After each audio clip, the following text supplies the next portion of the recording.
Évidemment, Frédéric, c'est la mort Oui. d'Hervé Gourdel qui est en première page de Oui, oui, la nouvelle de la mort de l'otage français est bien sûr en une d'absolument tous les journaux. Vous allez voir par exemple Le Figaro qui titre La barbarie, même titre que Direct Matin, ou bien Ils l'ont tué en une de 20 minutes. Hervé Gourdel aussi en une des Échos et d'autres journaux qui ont d'autres formules. Le crime pour le Parisien aujourd'hui en France, ou bien décapité parce que français, c'est ce que rappelle Libération. Alors, il n'y a guère qu'un seul journal ce matin qui n'est pas dans le ton, c'est l'Humanité, qui fait bien un article en page intérieure sur la mort d'Hervé Gourdel, mais la une, vous voyez, c'est sur l'impasse de la guerre. Le journal préfère discuter du bien fondé de l'intervention franco-américaine en Irak et en Syrie. C'est toujours bien qu'il y ait un débat, rien n'est pire que la pensée unique, mais enfin, il ne faut quand même pas se tromper, semble répondre à l'Humanité. Le journal La Croix dans son éditorial.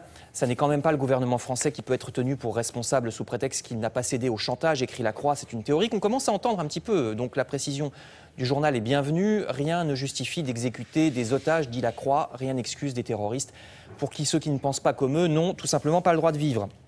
Ce qui est vrai par contre, c'est qu'on en est arrivé à un point où on dirait qu'il n'y a plus de bonnes solutions. Vous allez voir une carte dans le Parisien.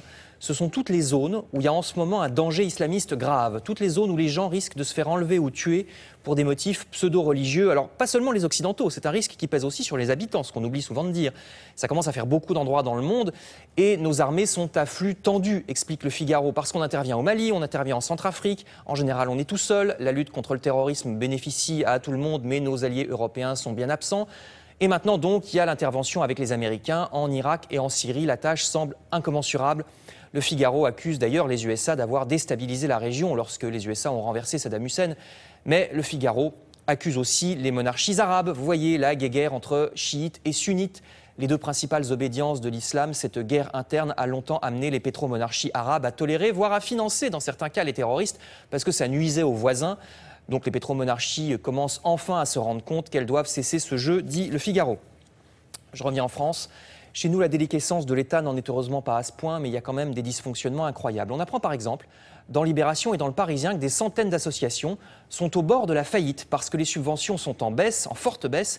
Alors ces assos font pourtant un travail indispensable. Vous voyez par exemple Association d'aide aux personnes âgées à gauche de l'image, ou bien une association parisienne d'information sur les maladies sexuellement transmissibles qui est menacée de fermeture parce que les subventions sont en chute libre. Pire encore, l'Humanité nous apprend qu'en ce moment, il y a jusqu'à 8000 pensions de retraite qui ne sont pas payées à cause de retards administratifs. Donc il y a 8000 personnes sans retraite. Il y a même des gens qui, à cause de ça, sont SDF en ce moment parce que leur retraite n'arrive pas. C'est surtout dans le nord de la France que ça se passe. Enfin, une dernière information stupéfiante sur les dysfonctionnements de l'État, en tout cas des rapports à l'État. Vous savez que l'État veut faire des paquets tout blancs, les paquets sans logo pour les cigarettes, parce qu'on pense que ça ferait baisser la consommation, notamment chez les jeunes. Eh bien, les cigarettiers attaquent, ils réclament 20 milliards de dédommagement au nom de la propriété intellectuelle et de la liberté du commerce. Alors ça se fait de plus en plus, ce genre de choses, parce que les États ont accepté des accords de libre-échange qui permettent ce style de procès, alors qu'avant on aurait ri au nez des cigarettiers. Eh ben, c'est à lire dans Les Échos et Le Figaro, et vous verrez qu'ils se gênent de moins en moins. 20 milliards.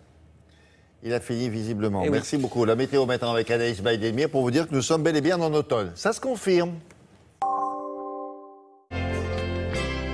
Soyez prévoyants en regardant la météo avec Massif, assurance, banque.